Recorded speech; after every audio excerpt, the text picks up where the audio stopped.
નમસ્કાર, હું છું વિક્રમ વકીલ અને તમે જોઈ રહ્યા છો હોટલાઇન ન્યૂઝ.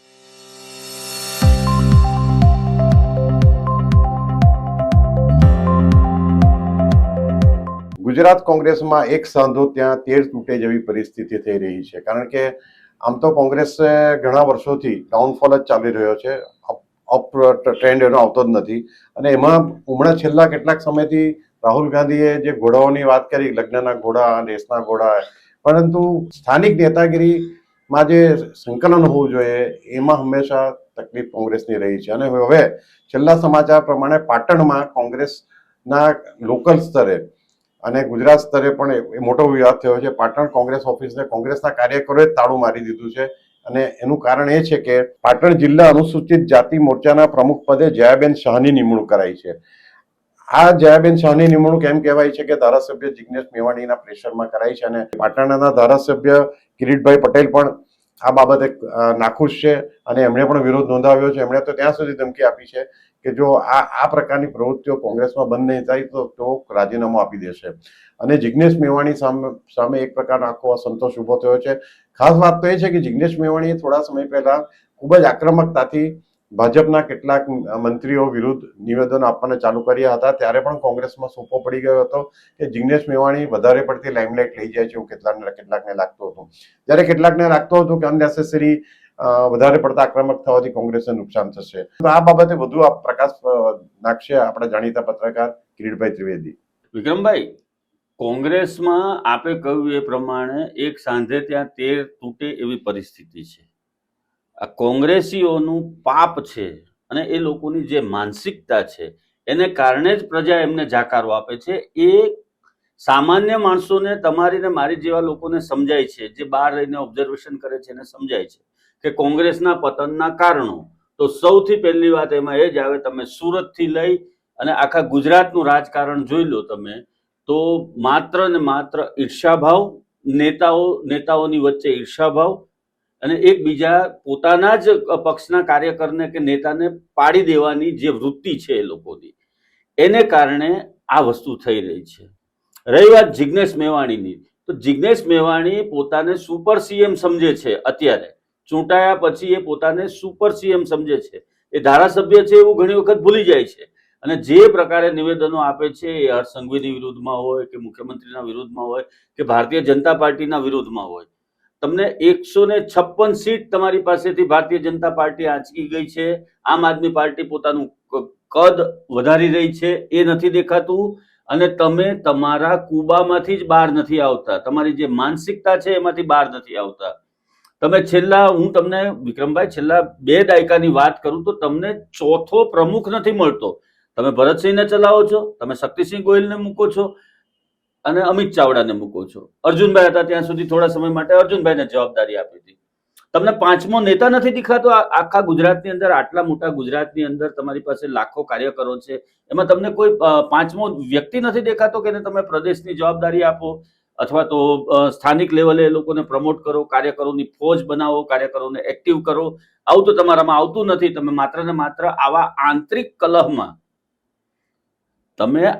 કલહમાં મહાભારત કરી અને સત્તા ગુમાવી રહ્યા છો દરેક જગ્યાએ. જો કેન્દ્રની વાત કરો તો કેન્દ્રમાં પણ એ જ પરિસ્થિતિ છે. રાહુલ ગાંધીની વિરુદ્ધ આખી કોંગ્રેસમાં એક લોબી ઉભી થઈ ગઈ છે. ગાંધી પરિવારથી એ લોકો વિમુખ થઈ ગયા છે અને છતાં કોંગ્રેસમાં છે. આવા ઘણા બધા ઉદાહરણો હું તમને આપી શકું. મધ્યપ્રદેશમાં તમને સત્તા મળે છે ત્યાર પછી તમારા જ ફૂટેલી કારતૂસ જેવા નેતાઓ ભારતીય જનતા પાર્ટી સાથે બેસી જાય છે.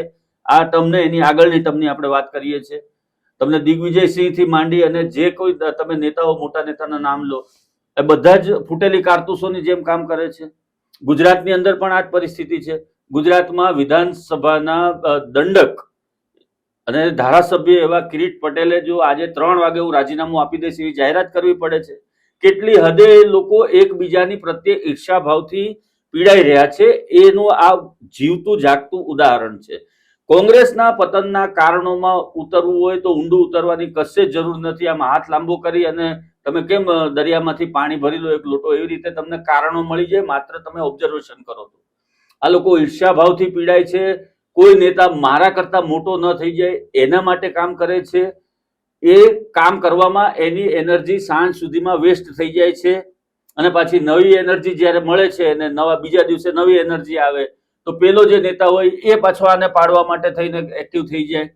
તમે લોકોએ જે શાસન ગુજરાતને આપ્યું આટલા વર્ષ સુધી, ખાસ કરીને માધવસિંહ સોલંકી અને અમરસિંહ ચૌધરીના વખતની અંદર, એ માધવસિંહ સોલંકીના સમયગાળા દરમિયાન ગુજરાતના જે લોકો છે એ લોકોએ કોંગ્રેસનું શાસન જોયું, કોમી તોફાનો જોયા, આખા રાજ્યની અંદર અશાંતિ જોઈ.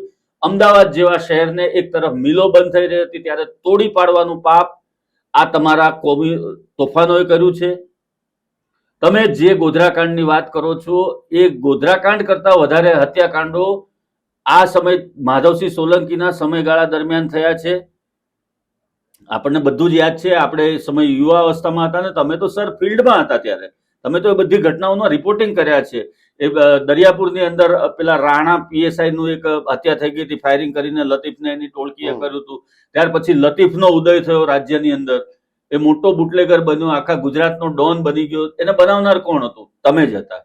એના સિવાય પણ દરેક વિસ્તારની અંદર અસામાજિક તત્વો હતા. તમે આંગળીના વેઢે ગણી શકાય એ રીતે તમને અસામાજિક તત્વોના હું નામ ગણાવી શકું. અમરેલીની અંદર ડેરભાઈ હોય, ભાવનગરની અંદર સોંડો ભરવાડ હોય, લાઠીની અંદર હમીરો હોય, કે રાજકોટની અંદર બીજા લોકલ ટપોરીઓ અને અધર કાસ્ટ જે છે, પોરબંદરમાં સરમણ મુંજાથી માંડી અને આખી જે મેર ગેંગ છે એનો ઉદય થાય છે. એમાં ઘણા બધા નામ એવા છે ડોનના કે એ કોંગ્રેસના શાસન દરમિયાન આ બધાનો ઉદય થયો, આ બધા રીચ થયા. ત્યાર પછી શાસન આવ્યું અમરસિંહ ચૌધરીનું, એ થોડુંક મધ્યમ કહી શકાય એવું ગણી શકાય આપણે. અમરસિંહ ચૌધરીના સમયગાળા દરમિયાન તોફાનો તો થયા જ હતા પણ એ મવાળ હતા થોડા અને એને કારણે એનું ચાલતું રહ્યું. અમરસિંહભાઈ ચૌધરીના સમયમાં જ મેર ગેંગનો સફાયો પણ થયો. હા, મને યાદ છે, હું ચોરી કરવા ગયો હતો કારણ કે સતીશ શર્માને મૂક્યા હતા એમણે સ્પેશિયલ. આઈ થિંક બીજા એક જાડેજા કરીને સરનેમ વાળા હતા, જે પરિસ્થિતિ બહુ લોકપ્રિય પણ થયા હતા. નામ ભૂલી ગયો, હવે તો રિટાયર થઈ ગયા, ઘણા વર્ષોની વાત છે.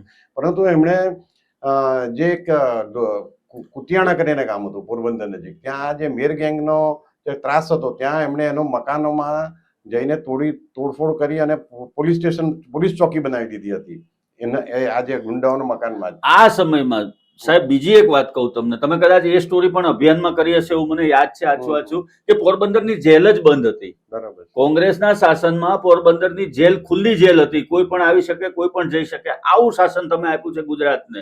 આ સમૃદ્ધ રાજ્યની પ્રજાને તમે આવું શાસન આપ્યું અને આ 30 વર્ષના સત્તાથી વનવાસ પછી પણ તમે પાલનપુર જેવા નાના સેન્ટરની અંદર તમારા નેતાઓને એક નથી કરી શકતા. તમે કોઈ પણ પ્રકારનો સુધારો નથી, પાલનપુર ને પાટણ, તમે કોઈ પણ પ્રકારનો સુધારો તમારા કાર્યકરોની માનસિકતામાં નથી આવતો કે તમારી માનસિકતામાં નથી આવતો. એટલે રાહુલ ગાંધી સુધી તો સત્ય હકીકત પહોંચે છે કે કેમ, અથવા તો કોંગ્રેસની જે કેન્દ્રીય નેતાગીરી છે એના સુધી પણ પહોંચે છે કે કેમ એ સવાલ છે. બીજી વાત તમને કહું, બીજી એક વાત કહું તમને કે જિગ્નેશ મેવાણીએ છેલ્લા કેટલાક સમયની અંદર કાઠું કાઢ્યું છે નેતાગીરીમાં અને 100% એની વાત સાંભળીએ ત્યારે એની વાતમાં તથ્ય પણ હોય છે. અમુક તબક્કે આપણે એવું નથી કહેતા કે એની દરેક વાત સાચી હોય છે, અમુક તબક્કે એની વાતોમાં તથ્ય હોય છે. પરંતુ આ જ કોંગ્રેસ વાળા જિગ્નેશ મેવાણી કઈ રીતે મોટા ન થાય એના પ્રયત્ન કરતા રહે છે. એને પછાડવા માટે અથવા તો એને ખોટા પાડવા માટે, એને ઊંધા પાડવા માટેના પ્રયત્ન કરતા રહે છે. તમે જુઓ કોંગ્રેસનું કલ્ચર આજે ક્યાં ગયું છે. સુરતની અંદર કોંગ્રેસમાં ભડકો થાય છે 2 દિવસ પહેલા, કોઈની નિમણૂક થાય એટલે બધા રાજીનામા પડી જાય છે, ધડાધડ મહિલાઓ પણ રાજીનામા આપી દે છે. તો તમે કઈ તરફ જઈ રહ્યા છો? તમે નેસ્ત નાબૂદ થઈ ગયા છો, પતનના કગાર ઉપર ઉભા છો. ત્યાંથી તમે બેઠા થવાનો પ્રયત્ન કરવાને બદલે વધારે ને વધારે નીચે ઉતરી રહ્યા છો.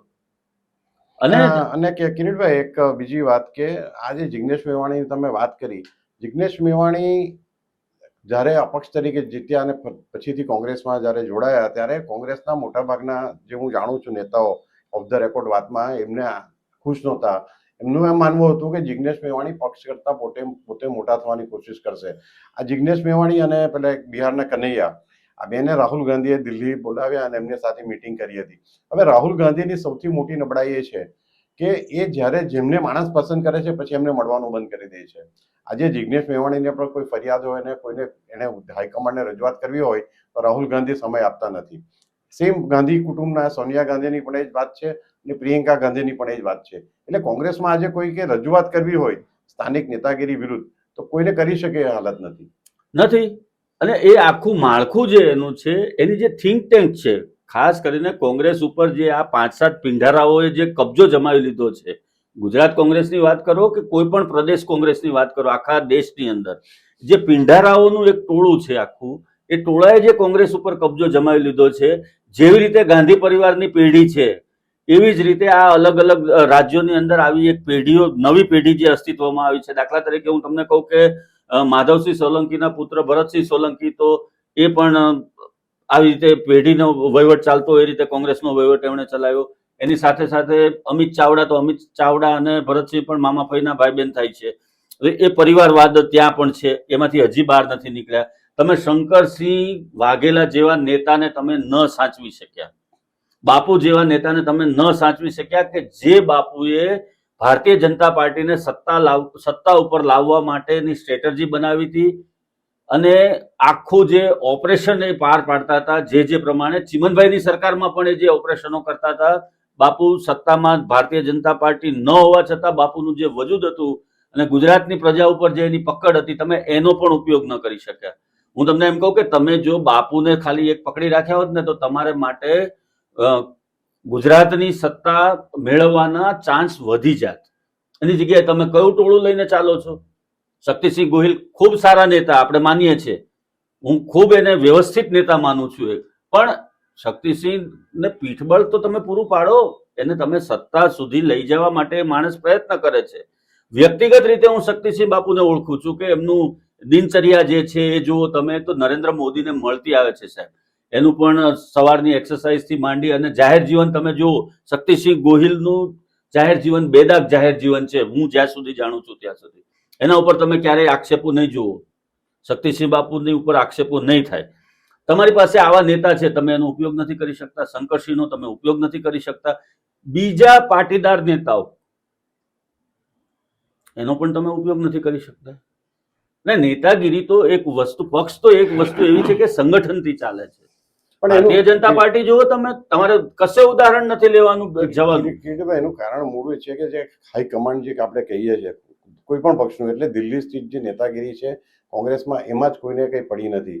આ તમે જુઓ, રાહુલ ગાંધી ચાલુ સંસદે જર્મની મુલાકાતે જાય છે, લેક્ચર આપવા જર્મનીમાં જાય છે, તો એને માટે પાછળ નબળો કોંગ્રેસ બચાવ કરે છે કે તો પહેલેથી પ્રી પ્લાન આયોજન હતું, તમને ખબર નહોતી સંસદનું શિયાળુ સત્ર કઈ તારીખે ચાલુ થવાનું છે અને કઈ તારીખે. એટલે મારું એમ કહેવું છે કે મૂળભૂત રીતે કોંગ્રેસના જે ગુજરાતના નેતાઓ છે એ તો એ લોકો તો પાણી વગરના છે અને જે પેલા કહે છે લગ્નના ઘોડા છે એ બરાબર છે, પરંતુ એમને ગાઈડ કરનાર કોઈ નેતા નથી. તમે આજે કોંગ્રેસના હાઈકમાન્ડમાં એક પણ નેતા આવે અને કોંગ્રેસના નેશનલ પ્રેસિડેન્ટ છે ખડગેજી, હવે એને દાદર નથી ચડી શકતા અને 3 જણે હાથ પકડીને દાદર ચડવા પડે છે. 82-84 વર્ષની ઉંમર થઈ ગઈ છે. એ કે રીતે આખા કોંગ્રેસ દેશની કોંગ્રેસને કંટ્રોલમાં રાખવાના છે? એટલે આ જિગ્નેશ મેવાણી અને જે આંતરિક કલહ છે, આ કલહ વધવાનો છે આવનાર દિવસોમાં. કિરીટભાઈ, એના પર આપની નજર રહેશે. બીજી એક વાત કહું તમને, એક વાત મને યાદ આવી ગઈ તો કહી દઉં કે રાહુલ ગાંધી એક વખત કોઈ કાર્યકરને સાથે મીટિંગ કરે, કોઈ નેતા સાથે મીટિંગ કરે, પછી બીજી વખત મળતા નથી, આપે કહ્યું એ પ્રમાણે, બરોબર? એ જગ જાહેર વાત છે. તો એની સામે તમે વડાપ્રધાન નરેન્દ્ર મોદી અને અમિત શાહને મૂકો, એ સુરતમાં આવશે તો સુરતમાં અહીંયા નીતિન ભજીયાવાલાને જોઈ જાય તો કેમ છે નીતિન, કેવું ચાલે છે, એવું કે. હવે પેલા માણસનો તો કેટલું બધું આમ પેલું થઈ જાય કે સાહેબે મને નામ સાથે બોલાવ્યો. નાનામાં નાના કાર્યકરના નામ એ લોકોને કંઠસ્થ હોય છે અને ત્યાં જાય ત્યારે એ લોકોને સન્માનથી બોલાવે છે, યાદ કરે છે, એના ખભા ઉપર હાથ મૂકીને એની સાથે વાત કરે છે. એટલે એ ભારતીય જનતા પાર્ટીના સૈનિકો, એની સરખામણી ક્યારેય કોંગ્રેસ સાથે ન થઈ શકે. અને કોંગ્રેસનો જે આંતરિક કલહ છે એ તો કાયમ રહેવાનો છે. અને એનું કારણ એ છે કે આ બધાએ સત્તા જ જોઈ છે અને 30 વર્ષથી વનવાસમાં હોવા છતાં એ લોકો એવું જ માને છે કે મુખ્યમંત્રી તો અમારો જ છે, અમારો જ પક્ષ રૂલિંગ પાર્ટી છે. તમે કોર્પોરેશનની અંદર સાફ થઈ ગયા છો, સુરતની અંદર તમારી એક સીટ નથી, આમ આદમી પાર્ટીના 27 આપણે જનરલ વાત કરીએ છીએ, બધામાં તમારી પાસે કેટલી કોર્પોરેશન છે, તમારી પાસે કેટલી જિલ્લા પંચાયત છે. આપણે દક્ષિણ ગુજરાતના રાજકારણની વાત કરીએ તો તમારી પાસે દર્શન નાયક જેવા નેતા છે, તમે એને દરકિનાર કરીને મૂકો છો, એ એકલો લડે છે, યોદ્ધાની જેમ એક માણસ લડ્યા કરે છે. દક્ષિણ ગુજરાતની અંદર કેટલા કોંગ્રેસી નેતાઓ છે કે એ લોકોને સાઈડ કરી નાખ્યા છે આ લોકો આ ટોળાએ ભેગા થઈને. અને આ કોંગ્રેસનું કોઈ કરતા કોઈ શક્કરવાર નથી એક પણ નેતામાં. એ લોકો બધી જ એનર્જી કોંગ્રેસને સાફ કરવા માટે વેસ્ટ કરી રહ્યા છે. એટલે જ એ લોકો દૂર છે સત્તાથી. અને આ પાટણનો જે પ્રશ્ન છે અને એ સિવાય જિજ્ઞેશ મેવાણીનો જે પ્રશ્ન છે એ બધા જ પ્રશ્નની અંદર આંતરિક રાજકારણ કોંગ્રેસનું જે ખદબદી રહ્યું છે, ગંદકી જે ઘૂસી ગઈ છે એ લોકોના મગજમાં અને એના પક્ષમાં, એ ગંદકીને કારણે તમારી આ દશા છે. ને હજી આમાંથી નહીં સુધરો તો તમે નેસ્ત નાબૂદ થઈ જશો. પ્રજાને બીજો વિકલ્પ મળી ગયો છે. આવનાર દિવસોમાં કિરીટભાઈ, આવનાર દિવસોમાં પણ હું બે જેમ અગાઉ કહ્યું કે જિજ્ઞેશ મેવાણી વર્સિસ ઓલ કોંગ્રેસ નું એ આખું ઊભું થવાનું છે ચિત્ર. અને તમે જોતા રહેજો. આ તો શરૂઆત છે. એવી પણ શક્યતા છે કે જિજ્ઞેશ મેવાણી કંટાળીને કોંગ્રેસમાંથી છોડીને અપક્ષ તરીકે ફરીથી ચૂંટણી લડવાનું. અપક્ષ તરીકે લડે નહીં સાહેબ. અર્જુન મોઢવાડિયા ભાજપમાં જઈ શકતા હોય તો જિજ્ઞેશ મેવાણી શા માટે ન જાય? એની પોતાની પોલિટિકલ કરિયર અને પોતાનું જે સત્તાનું ટકાવી રાખવાની વાત છે તો એ પણ ભારતીય જનતા પાર્ટીમાં જઈ શકે છે. શક્યતા છે ચોક્કસ. કોઈ શક્યતા રાજકારણની અંદર એ આમ આદમી પાર્ટીમાં પણ જઈ શકે. અને આમ આદમી પાર્ટી તો એના માટે વેલકમ કરવા માટે ઊભી જ છે. આમ આદમી પાર્ટીમાં પણ એ જ પ્રોબ્લેમ ઉભો થશે એના માટે. કારણ કે એની સ્ટાઇલ આખી પોલિટિકલ ફંક્શનિંગ એનું જુદું છે. એ સામ્યવાદની વિચારસરણીને લીધે ચાલે છે. જ્યારે બાકીના આમ આદમી પાર્ટી, કોંગ્રેસ અને ભાજપ, કોંગ્રેસમાં કદાચ રાહુલ ગાંધીની વિચારસરણી એકદમ ડાબેરી છે પણ એ પણ પક્ષને નુકસાન જ કરે છે. કારણ કે ડાબેરીઓ આખા વિશ્વમાં નાબૂદ થઈ ગયા છે. એટલે જિજ્ઞેશ મેવાણીની સ્ટાઇલ આમ આદમી પાર્ટીને એમનો પસંદ નહીં આવે. અને ભાજપમાં જાય તો હાર્દિક પટેલની જેમ ચૂપચાપ બેસી રહેવું પડે. ત્યાં એ બોલવા જશે તો નહીં ચાલશે. એટલે જોઈએ, આપણી નજર રહેશે ભવિષ્યમાં એ જિજ્ઞેશ મેવાણી પર. અને ભવિષ્યમાં જિજ્ઞેશ મેવાણીને આવનાર મહિનાઓ એમની કારકિર્દી માટે ખૂબ જ ક્રુશિયલ છે. Thank you very much Kiritbhai. જી ધન્યવાદ. આવા પ્રકારના વિડીયો તમને જોવા ગમતા હોય તો હોટલાઇન ન્યૂઝ ચેનલને લાઇક, શેર અને સબસ્ક્રાઇબ કરો.